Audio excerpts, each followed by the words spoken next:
Ever felt like Dark Souls 1 is a bit slow?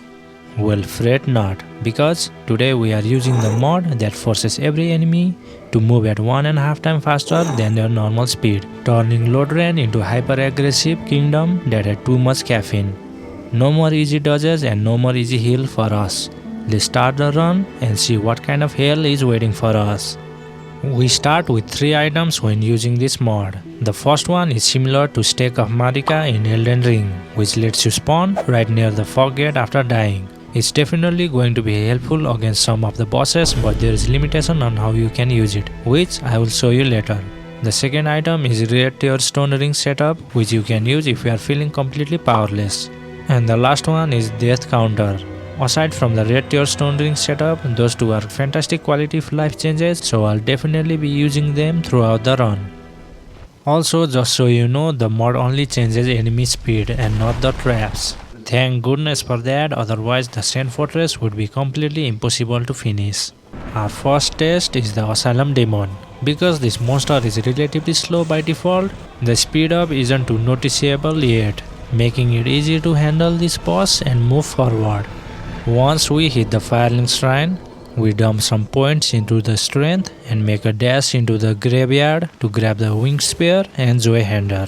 You are probably thinking why use a slow weapon on a speed up mode. Well, it's because we need to make every single hit count. If we go with fast, low damage weapon, we have to swing way more often, and since the enemy can dodge, it might take a long time and might be a death sentence.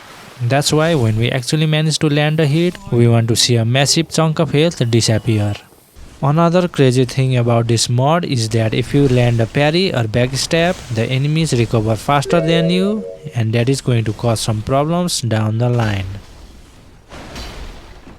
Moving on to our second boss fight, we can definitely see the speed boost from the mod because of how fast the Taurus Demon reaches us. As always, we hit him with the plunge attack right on his head and then use the running Joy Hander attack to stagger him, giving us an easy victory against the demon.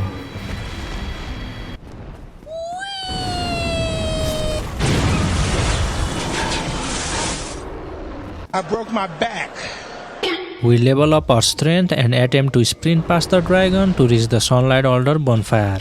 But with the mod active, the Hellcat dragon was too fast. He instantly catches us with the fire, handing us our first death of the run. On the second attempt, we make it past the dragon and unlock the Sunlight Altar bonfire. While we were on the bridge, we also made sure to snatch up the claymore.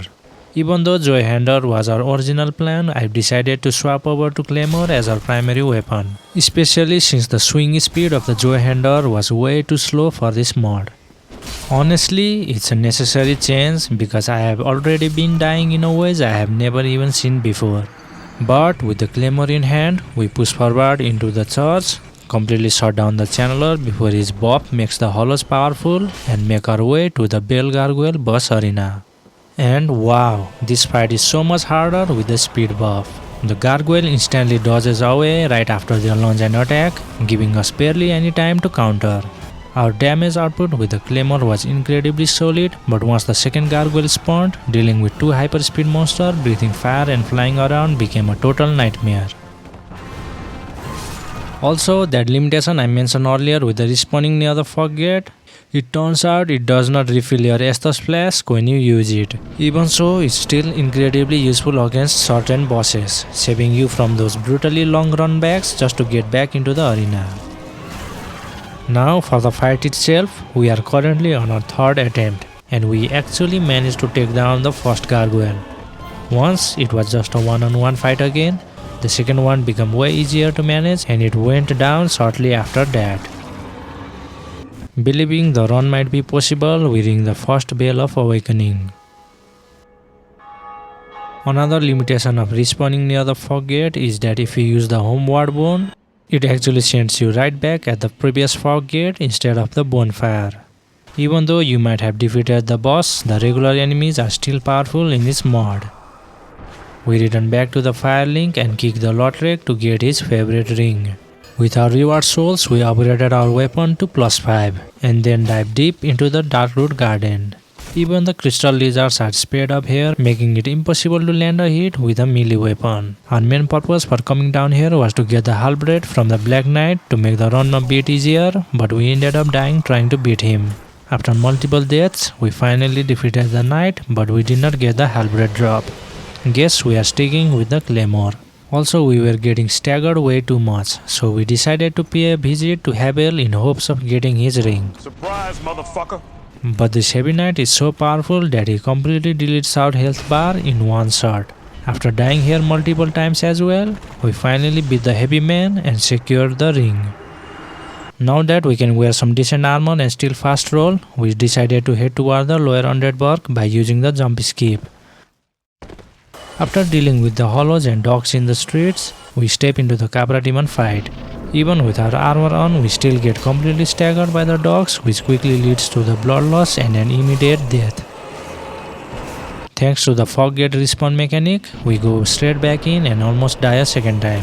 But luck was on our side. One dog stood still, giving us enough time to defeat it and take out the second dog right after. With only the Capra Demon left, it should be easy fight, right? Unless, of course, the demon itself is completely overpowered due to the speed up. With that missed opportunity, we ended up dying multiple times to this boss.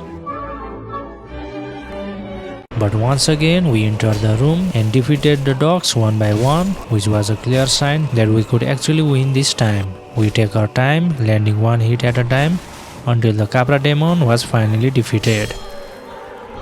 This mod is definitely brutal on the boss fights that features multiple enemies or extreme aggression, which are things we are absolutely going to have to face later on in the run.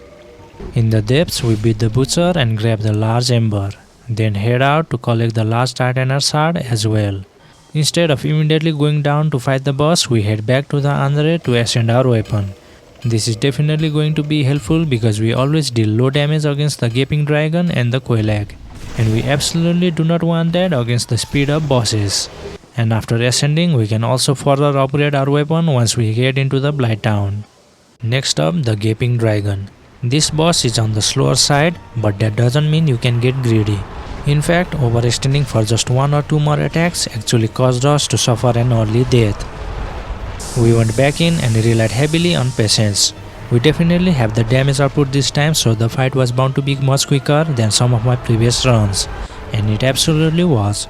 We successfully defeated the dragon and claimed the Blighttown key. We level up our strength and vitality, and even though we have Blighttown key, we decided to head there from the back entrance using the master key. This is definitely a place I wanted to avoid on the speed up mod, because seriously, what do you mean you got stun locked forever and just die to a gravity?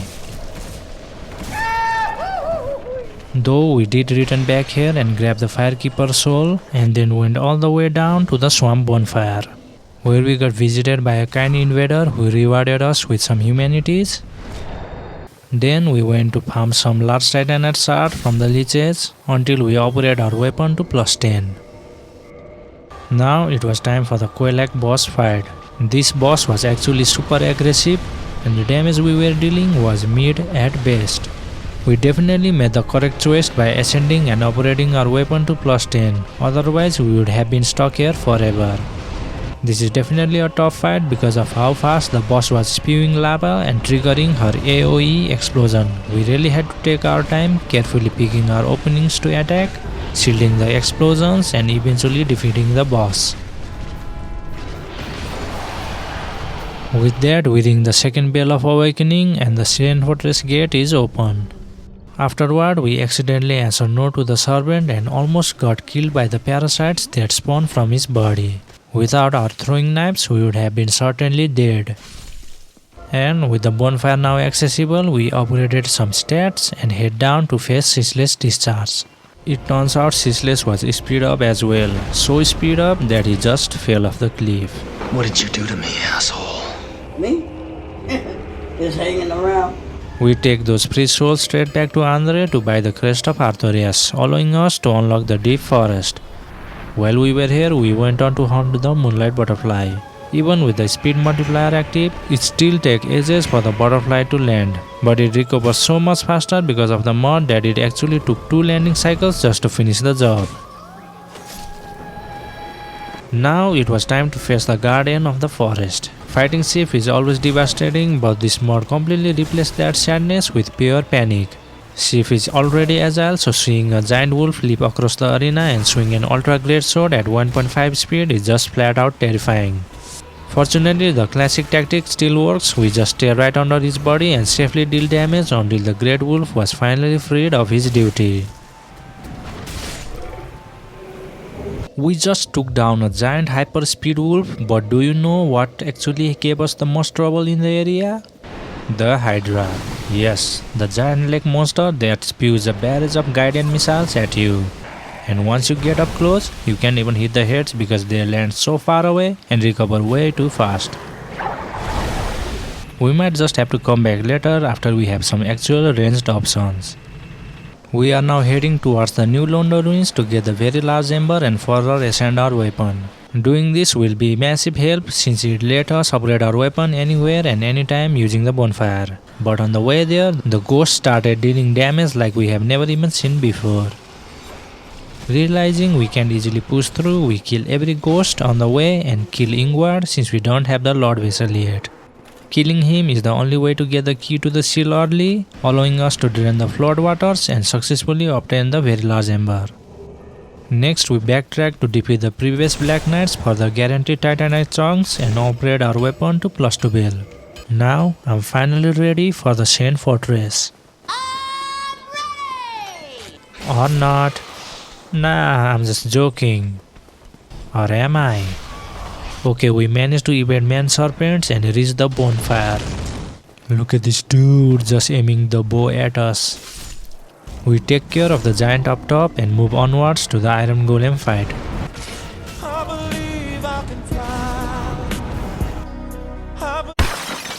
I broke my back. But we recovered, staggered him, and he dropped awkwardly off the cliff. Maybe it was due to the speed up mod, just like the ceaseless discharge, but hey, win is a win. We arrive in the city of the gods where the painting guardians are way more aggressive than usual. Little did they know, acrobatic moves don't work well on small footholds. We have reached the infamous archer section. Guess we got lucky because even though we got hit by an arrow, we somehow stayed on the ledge. To make things better, the Silver Knight walks right into the pit. Checkpoint cleared. With our claymore at +13, we are standing outside the fog gate. I am actively thinking this might be the hardest boss fight in the entire mode and I am terrified. With both bosses faster and hyper aggressive, we get overwhelmed immediately. We lost over half of our health in a single attack, started panic rolling like crazy and got instantly deleted. We returned right back to the fight and even though we played very slowly and carefully, our damage was good. By chipping away at Ornstein's health bar, we successfully defeated him. Then comes Super Smoke. It was terrifying to see him move and attack that fast, but just like before, we carefully choose our openings, use humanity for emergency heals, and finally defeated this terrifying boss duo. I guess they are not the hardest boss fight in this mod after all, especially since we still have the DLC ahead of us. With the Lord Vessel in hand, we return back to the asylum to get the Titanite slab from the Stray Demon. He plays dirty by spamming fast magic explosion that send us all the way back to the Firelink Shrine. On the next try, we stay close to his side, bait his predictable bot slams and hammer explosions which are easier to dodge, and take him down for the final upgrade material. Now we just need to upgrade our weapon to +14 first before we can use our final material. So we returned to the Saint Fortress, grabbed the covetous gold serpent ring and started farming the royal sentinels in the Anor Londo. I really like this farming spot for the Titanite chunks because the area is super wide and super nice. But all good things must come to an end. Once we have enough materials to upgrade our weapon, we decided to dispel the illusion of the sun in Anor Londo and head down to fight Dark Sun Gwendolyn.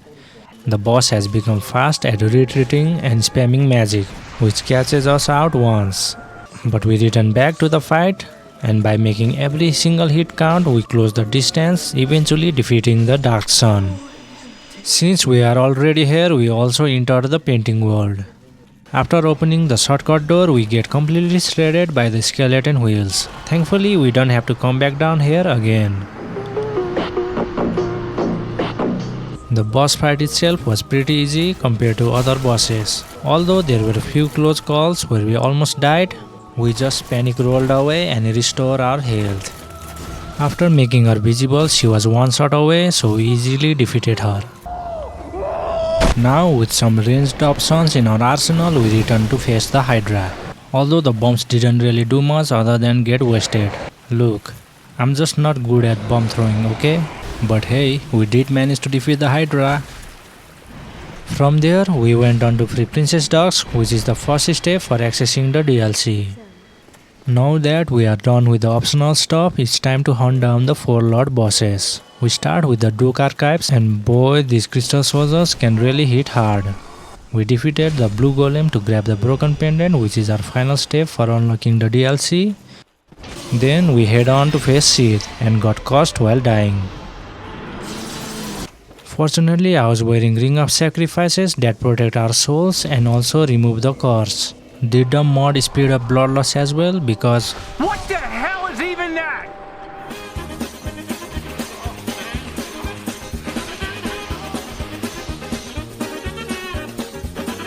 I broke my back. we unlocked the door, grabbed the Firekeeper soul, and immediately returned to Firelink Shrine to upgrade our healing. Also take note that we already defeated the Anolondo Firekeeper earlier, meaning our Estus Flask is sitting at +5. We head in to fight our first Lord boss, but a swarm of clam monsters follow us right into the arena. We try to use Sith to clear them out, but we got caught in the attack as well and die. Thanks to the fog gate spawn, we get a quick retry. We almost win on the second attempt, but Sith's crystal attacks were way too many that we couldn't handle all of that. Tight, yeah!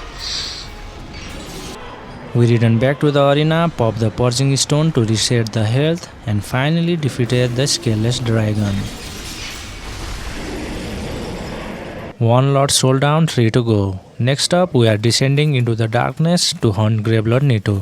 But first, we have to navigate through the catacombs and drop into the Pinwheel fight.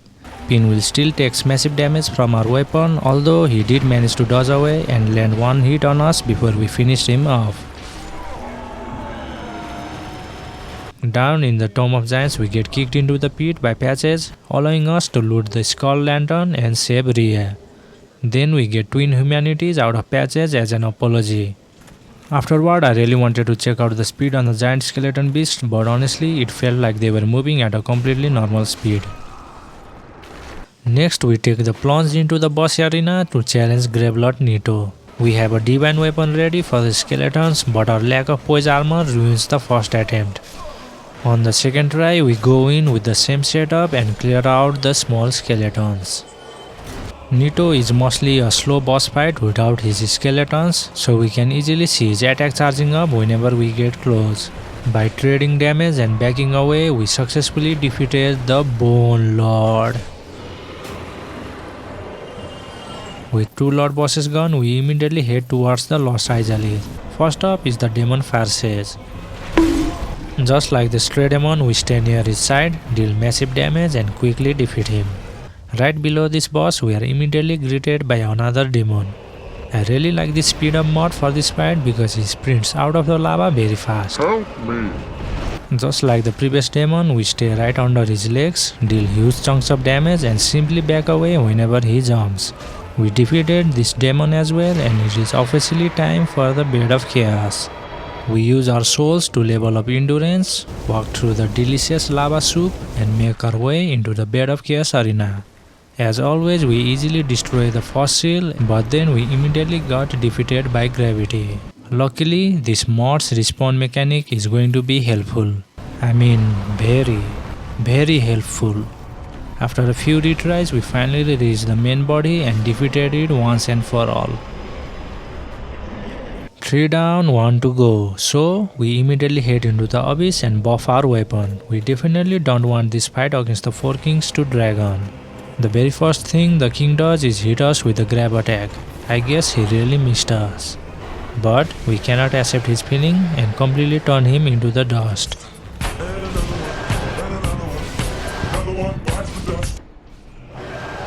All our souls are secured, but we aren't done yet. It's time to enter the DLC. This zone contains the most aggressive bosses in the Dark Souls 1, and with the speed buff active, who knows what's going to happen. So, let's enter the portal and experience the misery firsthand. Immediately we start the fight with one of the fastest bosses in the game, the Sanctuary Guardian. We have already died here multiple times because of how fast he moves, dodges and attacks. Fortunately, our claymore still deals massive damage, and after many tries we managed to catch him with our attacks, stagger him and secure the kill. Next up is the man, the myth, the legend, Knight Arthurius. This guy is already fast and challenging at basic speed, so you can only imagine what's about to happen. Yes, lots of deaths.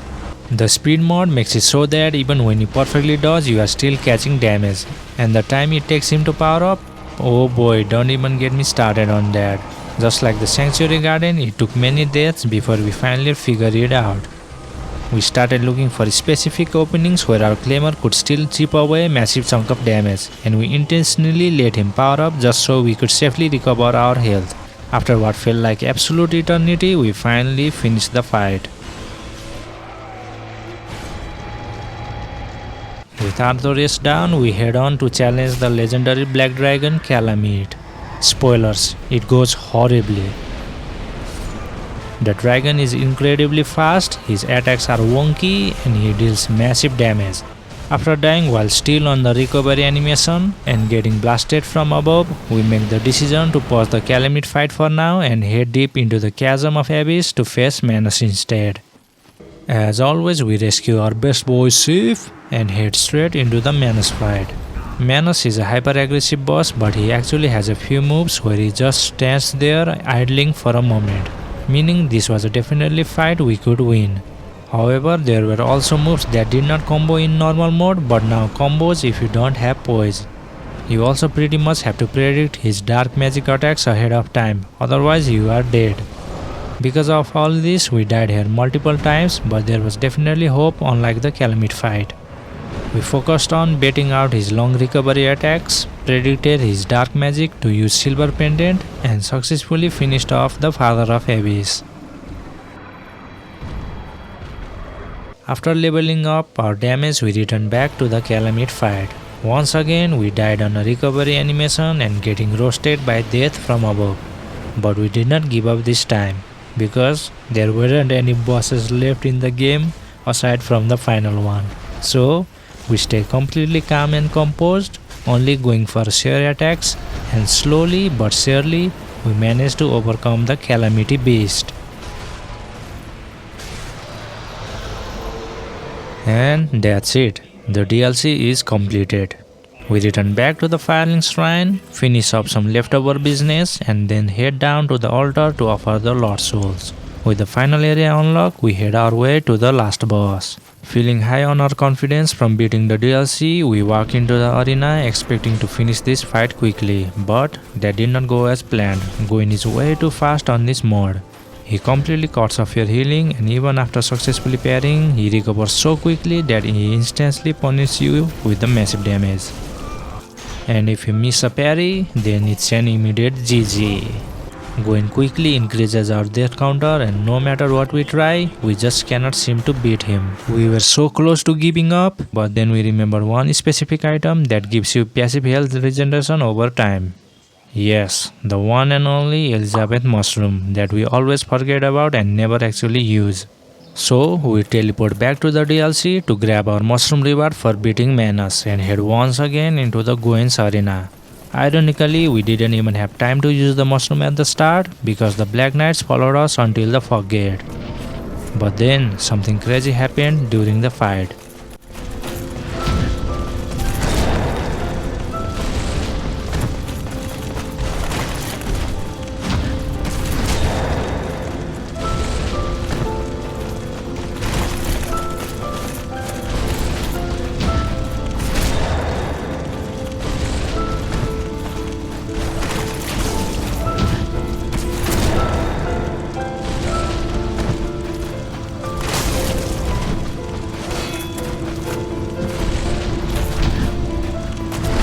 We actually managed to beat Gwen without relying on the mushroom.